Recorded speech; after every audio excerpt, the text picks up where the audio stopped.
이 시간에는 제1장 국제경제론과 세계경제의 특징에 대해서 공부를 하도록 하겠습니다. 먼저 목차를 보시겠습니다. 제1절에서는 우리가 왜 국제경제학을 공부하는가를 간단히 말씀드리고 2절에서는 세계경제 구성은 어떻게 되어 있고 그 특징은 무엇인지 알아보도록 하겠습니다. 그리고 3절에서는 한국의 수출과 수입 통계를 가지고 국별 수출입 그리고 상품별 구성 이런 것들을 알아보도록 하겠습니다. 그리고 4절에서는 국제경제에서 다루고 있는 주요 주제를 간단히 말씀드리도록 하겠습니다. 우리는 왜 국제경제학을 공부하는가? 국제경제학은 세계 경제에서 일어나는 모든 경제 현상을 연구 대상으로 하고 있습니다. 그런데 점차 세계 경제의 통합이 확대되어 가고 있고 그 결과 한 국가의 경제가 세계 경제의 변화로부터 더 많은 영향을 받고 있습니다. 그래서 모든 나라에서 환율의 변화 또는 국제 유가의 변화가 자국 경제에 미친 영향이 커져가고 있고 다른 나라의 경제 환경, 특히 세계 금융위기와 같은 이런 상황들이 자국 경제에 미치는 영향이 점점 커지고 있습니다. 자, 그렇다면 세계 경제의 통합이 점차 확대되어 온 요인은 뭘까? 자, 첫 번째는 정책입니다. 개방 정책. 2차 세계대전 이후 선진국에서 집중적으로 개방 정책이 확대되어 왔고 1980년 이후에는 선진국만이 아니라 개발도상국, 특히 이 남미, 동남아시아, 아프리카 이런 나라들에서 개방 정책이 확대되어 옴에 따라서 세계 경제 통합이 확대되어 오고 있습니다. 또 하나는 1995년 WTO가 출범했는데 이 WTO 출범을 계기로 개방 정책이 전 세계적으로 모든 국가에서 확대되어 오고 있습니다. 그리고 또 하나는 교통통신의 이 기술을 발달로 인해서 국가 간 거래 비용이 대폭 감소하고 있습니다. 이런 요인들로 인해서 세계 경제 통합이 확대되어 오고 있다. 이렇게 이해하시면 되겠습니다. 그런데 외부 영향이 경제 규모가 큰 나라보다는 경제 규모가 작은 나라에서 세계 경제 영향을 더 받고 있습니다. 이건 무역 의존도 통계인데요. 한국이, 홍콩이, 싱가포르는 324%에 비해서 큰 나라인 미국, 일본, 중국 이런 나라들은 한국, 홍콩, 싱가포르보다 무역 의존도가 더 낮다는 것을 알 수가 있습니다. 그래서 경제 규모가 작은 나라일수록 외부 영향을 더 많이 받는다 이렇게 볼 수 있겠습니다. 국제경제학은 복잡한 경제 현상 속에서 어떤 경제 법칙을 발견하고 그런 어떤 추출된 규칙성을 이론적으로 설명하고 그런 이론을 바탕으로 해서 정책적 의미를 제시하고 있습니다. 특히 한국과 같이 대외 의존도가 높은 나라는 세계 경제의 변화가 우리 경제에 미치는 영향이 크기 때문에 우리 경제를 이해하기 위해서도 국제 경제학에 대한 공부가 꼭 필요하다 이렇게 볼 수 있겠습니다. 정리해서 말씀드리면 세계 경제 통합이 확대되어 가고 있고 그래서 이제 모든 나라가 외부 환경으로부터 영향을 많이 받고 있는데 특히 경제 규모가 작은 우리나라 같은 경우는 더더욱이나 세계 경제 영향을 더 많이 받기 때문에 국제 경제학을 공부할 필요가 있겠다 이렇게 정리하시면 되겠습니다. 이것은 2018년 기준 세계 경제의 구성에 대한 표입니다. 이 자료는 월드뱅크에서 제가 다운받아서 정리를 한 것이고요. 자세한 것은 여러분들이 교과서를 읽어보시도록 하고 시간 전략을 위해서 간단히 말씀드리도록 하겠습니다. 세계은행은 전 세계 218개국을 4개의 그룹으로 소득 범위를 기준으로 해서 4개의 그룹으로 나눠서 고소득, 고중위, 저중위, 저소득 이렇게 나누고 있습니다. 대개 이제 이 고소득 국가를 우리가 선진국이라고 부르고 나머지 국가를 이제 개발도상국, 후진국 이렇게 부르고 있다. 이렇게 이해하시면 되겠습니다. 자, 시간 전략을 위해서 고소득 국가하고 저소득 국가 이 두 그룹의 어떤 자료만을 간단히 보시면 12,000불 이상의 국가가 81개국이고 995불 1인당 국민소득이 995불 이하인 국가가 34개국이라고 할 수 있겠습니다. 그리고 이 고소득 국가의 1인당 국민소득은 44,000불인데 비해서 저소득 국가의 1인당 국민소득은 790불이니까 전 세계적으로 고소득 국가하고 저소득 국가의 소득 격차가 몹시 크다는 것을 알 수 있습니다.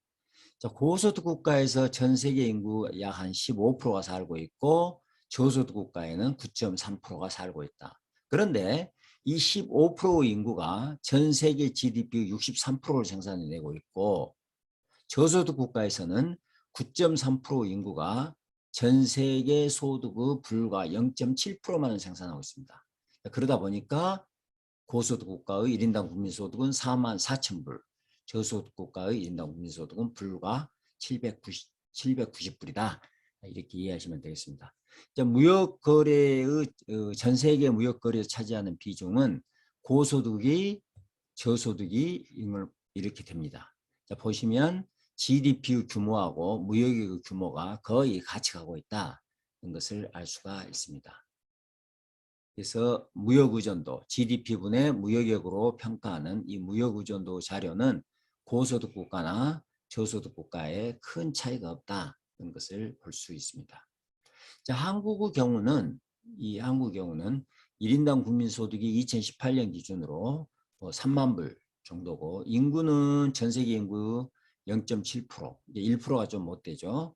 하지만 GDP는 전 세계 총 GDP 1.9%를 생산하고 있고 또 무역은 전 세계 무역량의 2.7%.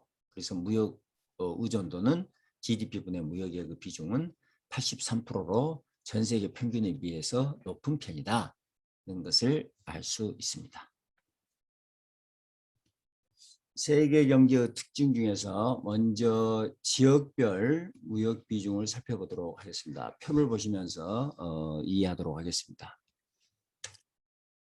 지역별 무역 비중을 보면 이 지역이 세계 전체 무역에서 차지하는 비중인데 유럽이 37%, 아시아가 30%, 북미가 18%, 그리고 나머지 지역의 비중은 굉장히 미미하다는 것을 알 수 있겠고 이 세 지역의 비중이 물경 87%나 됩니다. 그러니까 이 전 세계 무역은 이 세 지역에서 집중적으로 이루어지고 있다는 것을 볼 수 있겠고 또 이 세 지역은 지역 내 무역 비중이 높은 편입니다. 지역 내 무역이라는 것은 이 지역의 총 무역 중에서 그 지역 안에 있는 국가들과는 무역 비중입니다. 그래서 보시면 유럽이 70, 아시아가 59, 북미가 38%.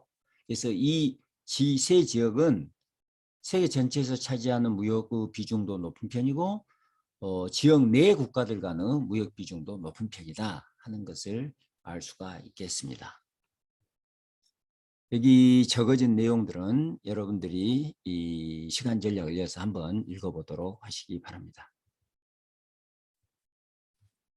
다음에는 산업별 무역 비중입니다. 이것도 표를 보시면서 이해해 보도록 하겠습니다.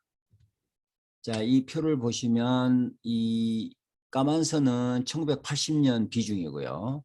2017년이니까 약 한 40년 후네요. 2017년 비중이 파란 선입니다. 그래서 농업의 비중은 12에서 7.9%, 광업의 비중도 23에서 12.1%로 이렇게 줄어들었고 제조업 비중은 46에서 56%로 서비스 비중도 17에서 23%. 그래서 제조업 비중과 서비스 비중은 증가했고 농업과 광업의 비중은 지난 40여 년간에 걸쳐서 감소해 왔다는 것을 알 수가 있습니다. 자, 시간 전략을 위해서 여기 적어진 내용들은 여러분들이 한번 읽어보시도록 하고 이 부분만 같이 보시도록 하겠습니다. 제조 무역이 전체 무역의 약 절반 정도고 서비스 무역은 23.7%로 상품 무역보다는 훨씬 적습니다. 그런데 세계 전체적으로 생산 비중을 보면 서비스 생산 비중이 약 70%에 달하거든요. 상품 비중은 한 30%에 불과하고, 그런데도 이 서비스 무역 비중은 23%에 불과하다. 그러면 왜 서비스업은 생산 비중은 높은데 무역 비중은 낮을까? 뭐겠습니까? 운송비가 많이 들겠죠. 운송이 어렵기 때문이다. 서비스라는 재화하고는 달리, 이 상품과는 달리 운송이 어렵기 때문에 무역 비중이 적다. 이렇게 이해하시면 되겠습니다. 다음은 경제통합부 확대인데요. 경제통합이라는 것은 FTA 그리고 또는 RTA 같은 의미가 되겠습니다. 이것은 자유무역협정, 지역무역협정 이렇게 이해하시면 되겠고요. 이것도 그림을 보시면서 이해해 볼까요? 자, 이건 당해 연도에 FTA가 몇 건이 체결되었느냐고, 이 파란 선은 누적 건수입니다. 보시면 여기까지는 대체적으로 FTA 체결 건수가 별로 안 되다가 이 선을 지나면서부터 FTA 체결 건수가 이렇게 늘어나는 것을 볼 수가 있습니다. 이때가 먼 거는 1995년 WTO죠. WTO 체결의 즈음에서 국가 간의 FTA 자유무역 협정이 급격하게 늘어나고, 이때가 지금 2008년 금융위기니까 2008년 금융위기를 기점으로 FTA 건수가 줄어들고 있다는 것을 알 수가 있습니다. 자, 그런데 2008년 금융위기 이후에 FTA 건수가 줄어든 것은 단순히 금융위기 때문만은 아니고, 그동안 많은 FTA가 체결됐기 때문에 이제 추가적으로 체결될 FTA 건수가 상대적으로 적어졌다. 이렇게 이해할 수도 있겠습니다. 어쨌든 1945년 이후 미미하게 전개되어던 자유무역 협정이 95년을 계기로 급작스럽게 증가해 왔다. 다시 말해서 이 시기에 세계 경제의 통합, 세계화가 아주 빠르게 진전되었다는 것을 이 표를 통해서도 우리가 알 수가 있겠습니다. 여기 적어진 내용은 시간 전략을 위해서 여러분들이 스스로 읽어보시기 바랍니다. 다음으로는 해외 직접 투자에 대한 특징을 설명드리도록 하겠습니다. 이것도 그림을 보시면서 살펴보도록 하겠습니다. 자, 이것은 GDP에서 무역액이 차지하는 비중이고요. 이 파란 선은 GDP에서 FDI 순유입액이 차지하는 비중입니다. 보시면 GDP에서 무역이 차지하는 비중도 꾸준히 증가하고 있고,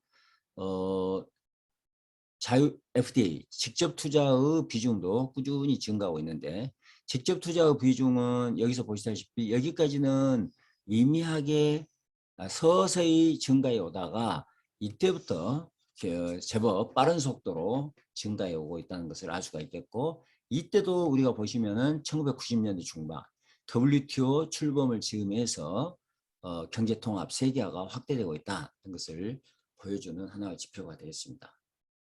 또 하나 우리가 이해해야 될 것은 GDP에서 무역의 비중은 서서히 이렇게 완만하게 증가해 가는데, FDI 해외 직접 투자 비중은 아주 이 변동성이 크다 그럴까요? 변동성이 크죠. 이제 그것은 투자의 특성 때문이라고 볼 수 있겠습니다. 투자의 특성. 다른 이유는 아니고, 투자가 많이 증가할 때도 있고, 또 어떤 해는 투자를 안 할 때도 있고, 거기에 비해서 이제 무역은 매년 일정 수준 증가해 가니까 이렇게 스무드한 라인이 그려지고, 투자는 좀 변동성이 크다. 이렇게 이해하시면 되겠습니다. 여기 적어진 내용은 또 시간 전략을 위해서 여러분들이 스스로 읽어보시고 넘어가도록 하겠습니다. 국가별 개방도 차이.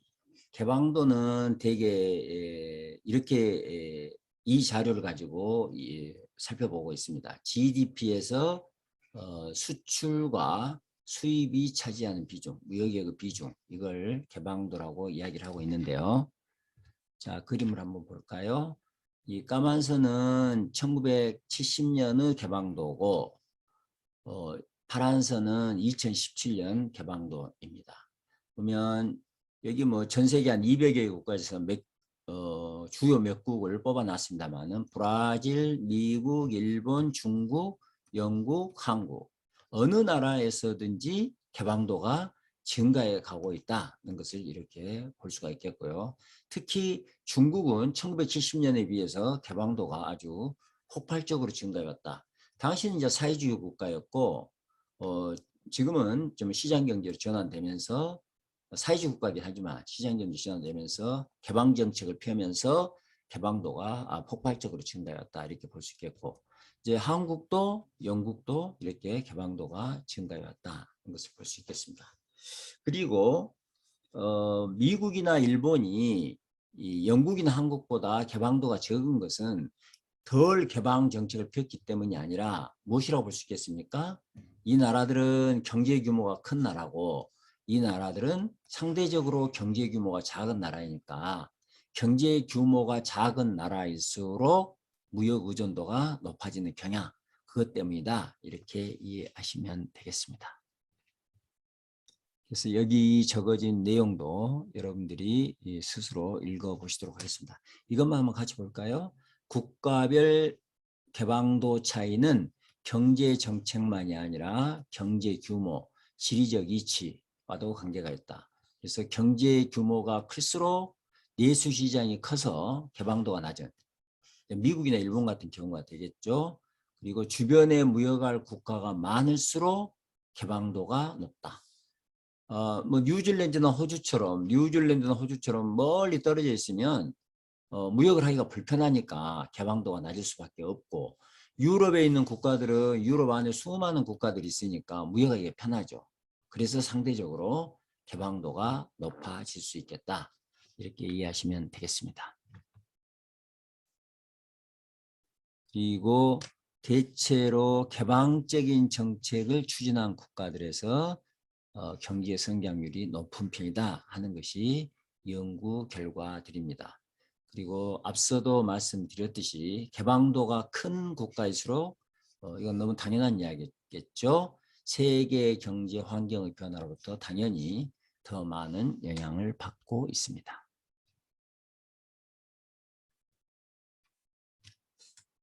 다음은 세계화에 대한 이야기인데요. 우리가 세계화라는 말, 영어로는 글로벌라이제이션 이렇게 쓰고 있습니다만은 세계화가 됐느냐 안 됐느냐는 흔히 이 세 개의 지표를 씁니다. 하나는 국가 간의 무역이죠, 무역. 재화 이동이 얼마나 활발한가. 그 다음에는 자본, 국가 간의 자본 이동이 얼마나 활발한가. 세 번째는 인구, 노동 이동. 이 국가 간에 얼마나 활발한가 이 세 개의 지표를 가지고 이제 세계화가 잘 됐다 뭐 후퇴다 안 됐다 이렇게 평가를 하고 있는데 이 시기를 구분해 보면 세계은행 보고서에 의하면 이렇게 되어 있어요. 분류를 시기를 1870년부터 근본위 제도를 시행한 1870년부터 1차 세계대전 이전인 1914년까지를 제1차 세계화라고 그러고 그 다음에 1차 세계대전, 2차 세계대전, 대공황 그리고 끝날 때까지 여기를 세계경제 침체기 영어로는 뭐 리트리트 이렇게 표현을 하고 있습니다. 침체기라고 하고 1950년부터 1980년까지 이때까지를 제2차 세계화 그 다음에 1980년 중반 이후를 우리가 제3차 세계화 이렇게 표현을 하고 있습니다. 1980년 이후에 세계화가 크게 진전된 이유가 뭘까? 첫 번째는 냉전의 종식입니다.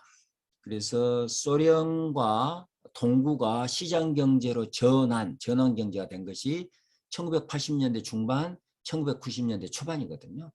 그리고 중국이 개혁개방 정책을 1970년부터 추진해 왔지만 대폭적 개방이 확대된 것은 1989년 천안문 사태 이후거든요. 이것도 1980년대 후반이죠. 그래서 이 냉전이 사회주의 국가가 시장 경제로 전환된 것이 대체적으로 1980년대 중반 이후 그러면서 세계화가 크게 진전됐다는 거고 두 번째는 보호무역주의적인 경향을 보였던 폐쇄적인 정책을 폈던 남미 국가들이 이 개방적인 정책으로 전환되고 있습니다. 1990년대부터. 그러면서 세계화가 진전됐다. 그리고 이제 세 번째는 1986년부터 제8차 가트 라운드인 우루과이 라운드가 진행이 되어 왔고, 이게 86년부터 94년까지 진행이 되거든요. 그리고 그 우루과이 라운드 종료와 함께 그 결실이 1995년 WTO 출범으로 나타납니다. 이 WTO 출범이 또 세계화를 촉진시키는 계기가 됐다, 이렇게 보시면 되겠습니다. 그리고 네 번째는 과거에는 개도국 무역이 그렇게 많지 않았는데, 이제 1980년 이후에 개도국 무역이 대폭 확대되면서 개도국들이 이 무역으로부터 이익을 얻기 시작한 거죠. 그러면서 개방을 정책적으로 확대해 왔다. 이런 것들이 이 1980년 이후 전 세계적으로 개방이 확대된 이유라고 할 수 있겠습니다. 이제 이렇게 개방이 확대되어 오다가 2008년에 세계 금융위기를 맞이하게 되고, 이 세계 금융위기를 맞이한 이후 세계화 현상들이 이제 주춤거리고 있습니다. 이런 세계화 현상이 주춤거린 것은 각 국가들이 세계화를 진행하다 보니까 국가 내에 소득 분배가 악화되면서 그 국가 내에 양극화 현상이 나타나고, 그러다 보니까 반세계화 정서가 확산되면서 세계화가 지금 주춤거리고 있다, 이렇게 이해하시면 되겠습니다.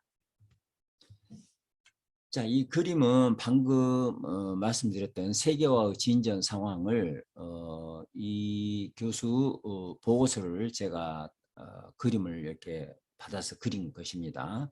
보시면 이때까지를 제1세계화, 후퇴기, 2, 3기, 그다음에 침체기, 뭐 이렇게 제가 정리를 했는데요.